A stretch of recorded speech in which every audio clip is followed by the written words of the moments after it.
Hello friends, this time we are going to talk about the Pfizer vaccine for COVID-19, and we have been heard about this Pfizer COVID-19 vaccine since a long time. So we'll see what this Pfizer COVID-19 vaccine is there for, what is the side effects of Pfizer COVID-19 vaccine. We'll see the benefits of Pfizer COVID-19 vaccine, the precaution that we need to take if you take Pfizer COVID-19 vaccine. So let's begin. Who should get the Pfizer BioNTech COVID-19 vaccine? FDA has authorized any individual of 12 years of age or more than 12 years of age can take this Pfizer COVID-19 vaccine. Who should not get the Pfizer BioNTech COVID-19 vaccine? You should not get this Pfizer BioNTech COVID-19 vaccine if you had a severe allergic reaction after a previous dose of this vaccine, or had a severe allergic reaction to any ingredient of this vaccine. And that launches us to the third question, and that is, what are the ingredients in the Pfizer BioNTech COVID-19 vaccine? So let's see the ingredients. Obviously it's an mRNA vaccine. The primary ingredient is the mRNA that codes for the spike protein of the SARS-CoV-2. Then it has lipids, and there are multiple examples of lipids, including the phosphocholine and cholesterol, and diasterol, SN glycero 3 phosphocholine, and there are so many things. I'm not going to talk about the details, but the list is given here. The third one is potassium chloride, other components, monobasic potassium phosphate, sodium chloride, dibasic sodium phosphate dihydrate, and sucrose. So among them we know that there are fat components, there are salts, and sucrose is a sugar. So all these things are present except for any of the other protein components. So we can say that many people have asked whether it's a vegetarian or not. Yes, it's a vegetarian vaccine because it does not contain any egg or animal related component inside of it. How is the Pfizer BioNTech COVID-19 vaccine given? It's given in the muscle, an injection directly to the muscles. So the administration route is IM, intramuscular. The Pfizer BioNTech COVID-19 vaccination series is a 2-dose given 3 weeks apart. If you receive 1 dose of the Pfizer BioNTech COVID-19 vaccine, you should receive a second dose of the same vaccine 3 weeks later to complete the vaccination series. What are the benefits of the Pfizer BioNTech COVID-19 vaccine? That means what is the efficacy rate and how long this vaccine is going to protect you. The answer to that is it's a highly effective vaccine. The efficacy rate for the Pfizer BioNTech COVID-19 vaccine is 95% following 2 doses given in 3 weeks interval. The duration of the protection against the COVID-19 although is currently unknown. What are the risks of the Pfizer BioNTech COVID-19 vaccine? There are several risks, including the severe allergic reactions if you are allergic to any of the component which is making this vaccine. Then non-severe allergic reactions such as rash, itching, hives or swelling of the face. Then there is injection site pain, tiredness, headache, muscle pain, chills, joint pain, fever, injection site swelling, injection site redness, nausea, feeling unwell, feeling uneasy, swollen lymph nodes, then diarrhea, vomiting, as well as arm pain. So you can see there are many different kinds of side effects related to this vaccine, but as we have a very good efficacy rate, we need to sacrifice some of this portion of this side effect. So you need to keep in mind that there is a side effect that you need to pay in order to get a higher efficacy rate. Will this Pfizer BioNTech COVID-19 vaccine give me COVID-19? No, the Pfizer BioNTech COVID-19 vaccine does not contain SARS-CoV-2 active virus, so cannot give you COVID-19 disease. If you want to learn more about the Pfizer BioNTech COVID-19 vaccine, this is the reference provided in this slide. You can also scan this QR code in the right hand side so that you can be launched directly into the website of CDC to know the details about this vaccine. So that's all about it. If you like this video, please hit the like button, share this video with your friends, and subscribe to our channel to get more videos like that in future. Thank you. So now we are going to see how exactly the mRNA vaccines work. There are plenty of mRNA vaccines, but now we'll see how they all generally function. Okay. Now we know that the vaccination process triggers our immune system to produce antibody without being affected by that infective agent or infectious agent.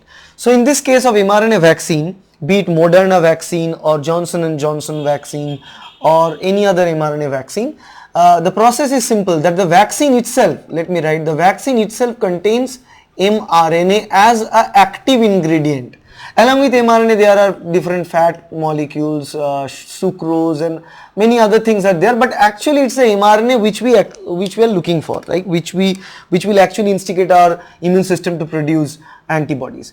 So this mRNA is present there. Okay, the mRNA encodes for the spike proteins. Spike protein. Okay, spike protein is not itself harmful. Okay, it's the spike protein means normally if I draw the virus and the spike proteins, remember if you see the picture of the virus, you know there are spike proteins coming out. The spike protein interacts with the receptor of our cell surface so that the virus can be internalized inside our cell.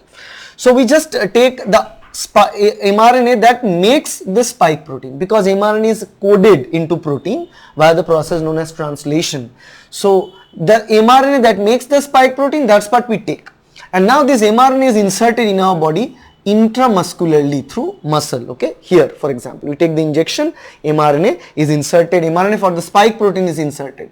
So now what will happen is that the cells will take up this mRNA. Immune cells, our immune cells, let me draw the cells, our immune cells with the green color.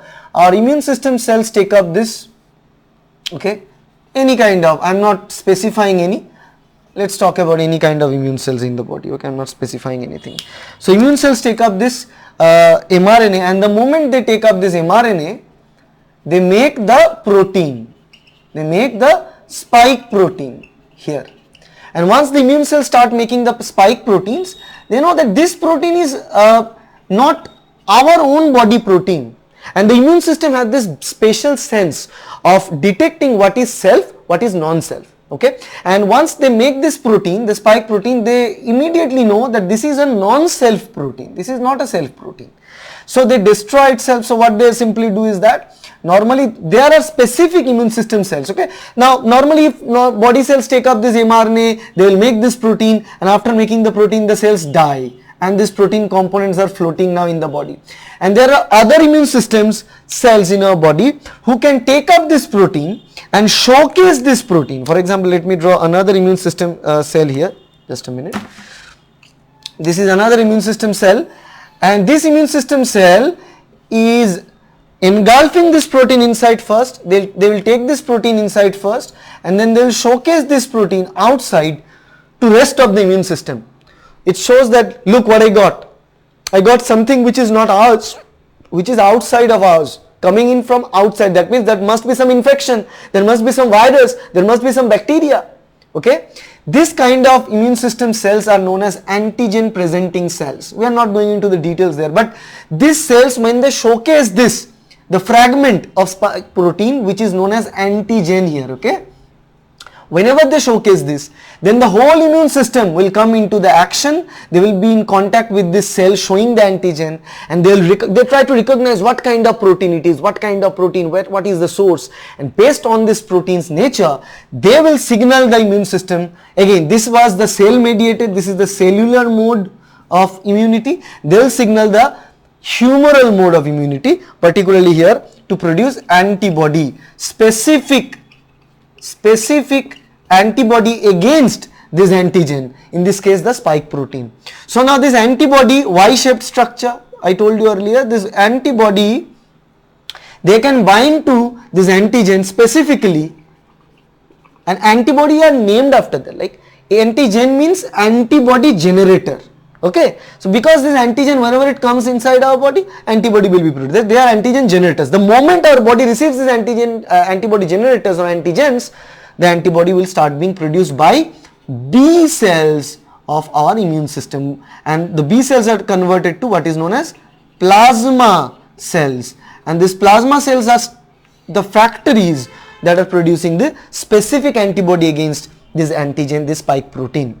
And whenever they produce this, not only the plasma cell will produce the antibody, but also they will keep this as a memory for future purpose. Whenever in future times we receive this spike protein from outside directly, for example via the coronavirus infection, okay, anyway, we took this let's say we took this, why this drug will protect us? Because let's say we took this mRNA vaccine 2 months back, so we have the antibodies built up in our body. Now after 2 months, the coronavirus infects us. The coronavirus also have this spike proteins and any other protein coming in our body, and now our body recognizes a spike protein instantly as a foreign, because now they already know what kind of protein it is. It's not self, it's a non-self protein, and they know that the specific antibody, which specific antibody to produce.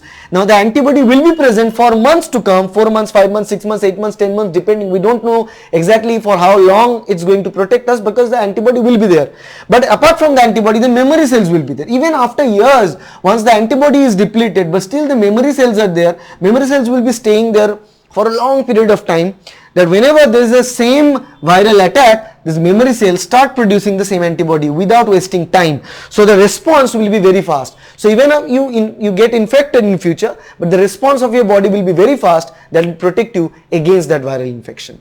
That's how this mRNA vaccines work. Okay, direct. Now the thing is, the mRNA vaccines don't directly use the coronavirus SARS-CoV-2 here, but they use only the mRNA that codes for the spike protein. So once you take the mRNA vaccine, you are not getting the SARS-CoV-2 infection. So don't be in the misinterpretation. Okay, so that's it. That's it. If you like this video, please hit the like button, share this video with your friends, and subscribe to our channel to get more and more videos like that in future. Thank you. Bye.